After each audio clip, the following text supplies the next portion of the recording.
There is a night that happens every year in certain parts of Brazil that the people who have grown up waiting for it describe with a specific kind of anticipation that has no precise equivalent in the experience of people who have not grown up in those places. It is not the anticipation of a festival exactly, though it has the quality of festivity. It is not the anticipation of a harvest exactly, though it has the quality of abundance arriving after a period of waiting. It is something more specific than either of those things.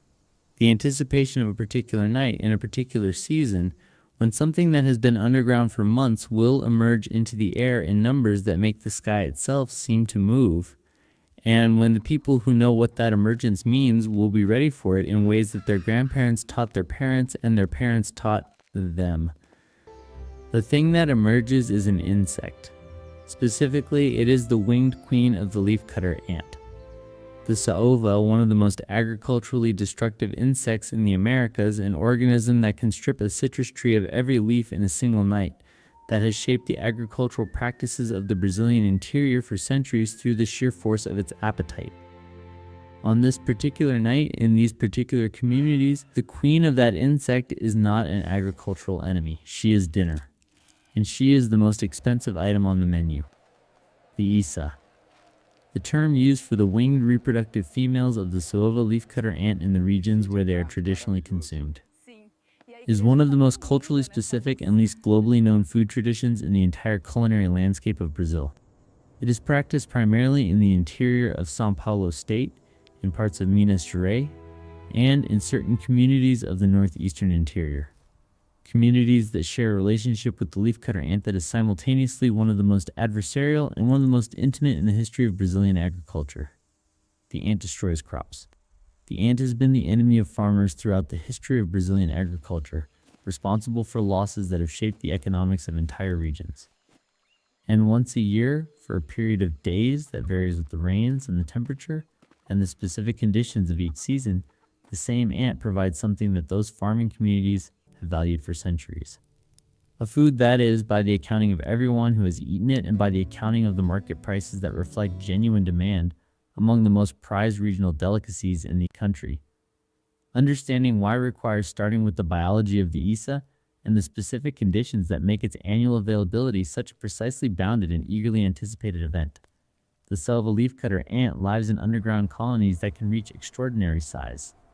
Mature colonies containing millions of individuals, their underground structures extending meters below the surface, their fungus gardens occupying chambers that represent one of the most sophisticated agricultural operations in the natural world.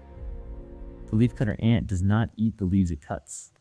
It uses them as substrate for the cultivation of a specific fungus, Leucoagaricus gondulaforus, which is the actual food source of the colony. The relationship between the ant and the fungus is one of the oldest and most specialized examples of agriculture in the natural world. A mutualistic relationship that has been evolving for tens of millions of years, and that the ants manage with a sophistication that includes the selection and processing of leaf material, the application of antimicrobial secretions to prevent contamination of the fungal garden, and the culling of the garden to maintain the specific conditions the fungus requires. Within this colony structure, the queens occupy a specific and essential role. A mature colony produces winged reproductive individuals, both males and new queens. In preparation for the nuptial flight, the event that will establish new colonies. The winged queens are produced in enormous numbers and fed intensively in the period before the flight, their bodies accumulating the fat reserves they will need to survive the flight, found a new colony, and sustain themselves through the initial period of colony establishment before workers are available to provide food. By the time the nuptial flight occurs, the winged queens are at their maximum nutritional value. Their bodies contain the concentrated fat and protein reserves that months of intensive feeding have accumulated, packed into an organism that is, relative to her body size, one of the most nutritionally dense food items that the landscape produces. The nuptial flight occurs at a specific time that is triggered by a combination of temperature, humidity, and the arrival of the first significant rains of the wet season. Conditions that vary from year to year and from region to region, but that tend to occur in the evening or at night, in the period following the first major rains of the seasonal transition. When the conditions are right, the winged queens emerge from the colony entrances in numbers that can be extraordinary.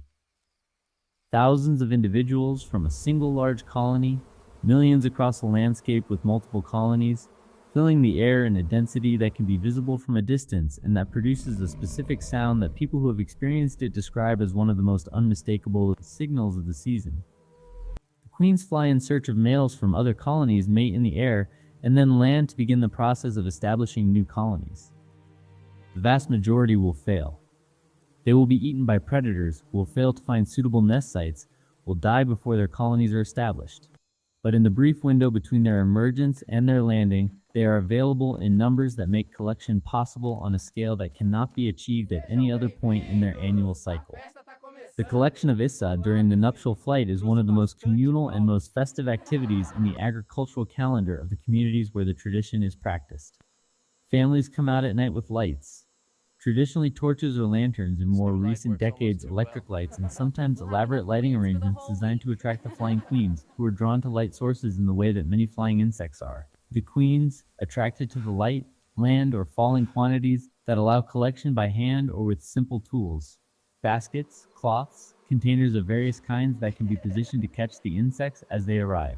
Children participate alongside adults. Neighbors collect in proximity to each other, the activity producing the kind of collective atmosphere that shared food traditions create when they are genuinely embedded in community life rather than performed for external audiences.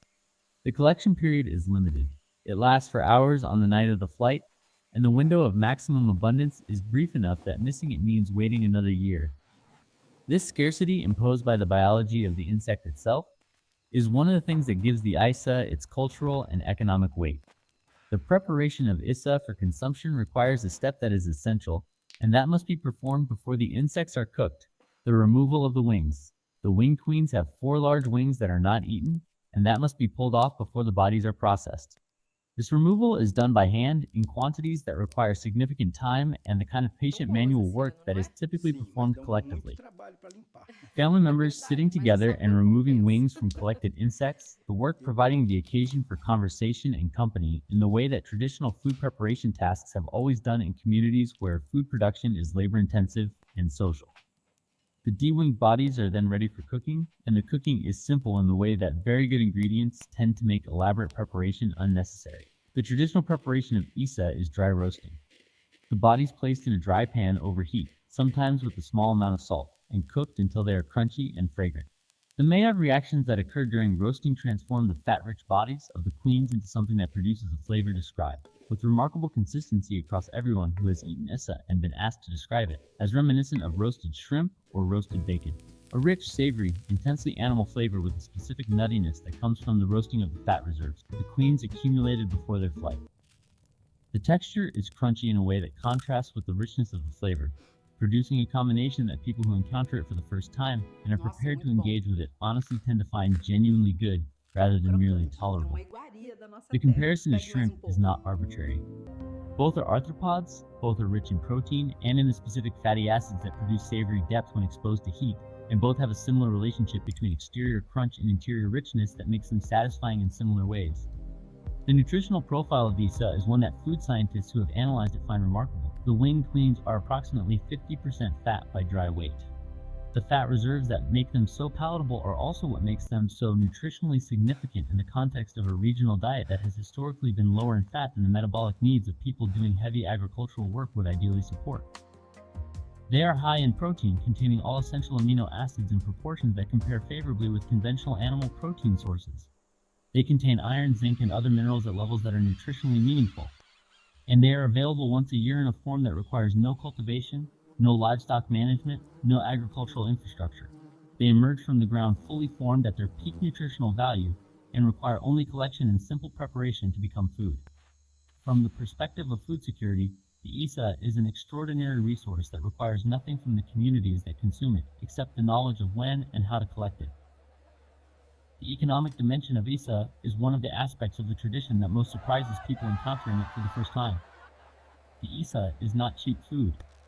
In the markets and fairs of the São Paulo interior and the parts of Minas Gerais where the tradition is strongest, fresh Isa in season commands prices that significantly exceed the price of conventional meats, including premium cuts of beef that the same markets sell year-round. The price reflects the combination of extreme seasonality, the labor intensity of collection and preparation, and the genuine demand from a consumer base that considers Isa not a curiosity or a survival food, but a delicacy in the full sense of the word. something sought out and paid for because of its specific flavor and its specific cultural meaning, not because it is the most economical available protein. Restaurants in the interior cities that serve traditional regional cuisine offer isa during the season as a featured dish, and the prices they charge reflect the premium status of the ingredient in the local culinary hierarchy. The commercial collection and sale of isa has produced an economy around the nuptial flight that is more organized than the image of families collecting insects with lanterns might suggest. There are collectors who specialize in large-scale ISA Atenção, harvest, who mantenha o invest in ritmo the da lighting colheita. equipment and collection Precisamos infrastructure focar as needed to luzes maximize mais à their yield during direita. the brief window Agora. of availability, and who supply the restaurants and markets that serve consumer demand beyond what household collection can meet. There is a supply chain, limited in duration, but real in its organization, that moves ISA from the collection sites to the consumers who cannot or do not collect for themselves. And there is a pricing structure that reflects the genuine dynamics of supply and demand in a market where the supply is absolutely constrained by biology. No amount of investment or effort can extend the availability of ISA beyond what the nuptial flight produces, and no cultivation or aquaculture of leafcutter ant queens has been developed to supplement the wild harvest. The relationship between the S tradition and the broader Brazilian attitude toward the leafcutter ant is one of the more interesting inversions in the country's agricultural culture. The salva is, for most of the year and in most of the country, an unambiguous enemy, an organism against which Brazilian agriculture has waged a continuous and extensive war for centuries, using pesticides, biological control agents, physical destruction of colonies, and every other available method to reduce the damage it does to crops. The proverb that Brazil was built by the Silva, meaning that the ant's destructiveness has shaped the country's agricultural history as profoundly as any human decision, reflects the seriousness with which the ant's impact on farming has been regarded. And yet, once a year, the same ant produces something that the communities most affected by its destruction value enough to stay up at night to collect, to process with care, to sell at premium prices, and to eat with the specific pleasure that comes from a food that is both genuinely delicious and deeply embedded in a tradition that stretches back before anyone currently alive can remember. This inversion, the agricultural enemy becoming the annual delicacy, is not an accident and is not simply a pragmatic response to abundance. It is a reflection of the specific kind of relationship that farming communities The develop ants with the are already organisms that share building their higher landscape, this year. a It will be relationship a that is wet season. complex enough to hold We both must prepare the adversarial and mountains then, appreciative just dimensions as you taught us. simultaneously, that can recognize the ant as a destroyer and a delicacy without needing those two recognitions to resolve into a single consistent attitude. The Isa tradition is, in this sense, a particularly pure expression of the way that traditional food cultures engage with their environments, not through the reduction of the environment to resources and threats, but through the accumulation of a detailed, differentiated, historically Veja deepened bem, knowledge quando o of what the efeito environment começa a produces florir, and when and in what significa form que a and what to do colmeia with está it. mais ativa The e a people who época é know when certa. the E Isa se will fly chover and how to antes collect disso? it and how to prepare it Menina, isso and what aqui it está tastes like maravilhoso. when it is done correctly, O sabor é are people who único. have inherited a Que bom que relationship with a gostou, specific querido. É a insect that is melhor richer época. and more nuanced than any simple classification of that insect as pest or resource would allow. The future of the Isa tradition is uncertain in the way that all traditional food practices are uncertain when they depend on specific environmental conditions and specific forms of community knowledge that are transmitted through practice rather than through formal documentation. Urban migration has moved significant portions of the population that maintain the tradition away from the landscapes where the nuptial flight occurs, and the transmission of the knowledge of when and how to collect for the next generation is less automatic in urban environments than it was in the agricultural communities where the tradition developed. Climate variability has affected the timing and intensity of the rains that trigger the nuptial flight in ways that make the tradition less predictable than it was in the past. And the cultural pressures that lead younger Esse aqui é o generations in famoso many parts içal, of the uma world to tradição da orient nossa toward terra. global Como food vocês norms preparam ele? rather than A local gente ones have torra na not left hora, the fica Isa bem tradition crocante untouched, assim. Quer and experimentar? yet the tradition persists. The markets of the interior still fill with Asa during the season. The restaurants still featured on their menus. The families that have always gone out on the night of the flight still go out, still bring their children, still perform the collective wing removal and roasting that their parents and grandparents performed before them. The price still reflects genuine demand. The flavor still produces in the people who eat it the specific satisfaction of something that is both very good and very particular, something that cannot be replicated outside the season, outside the tradition, outside the landscape that produces it. The queen of the ant that destroys the crops flies into the light and falls into the hands of the people waiting for her, and what happens next has been happening for longer than anyone can precisely calculate. The insect that costs more than steak has been earning that price for centuries. And every year, for the brief and precisely bounded window of her availability, she continues to earn it.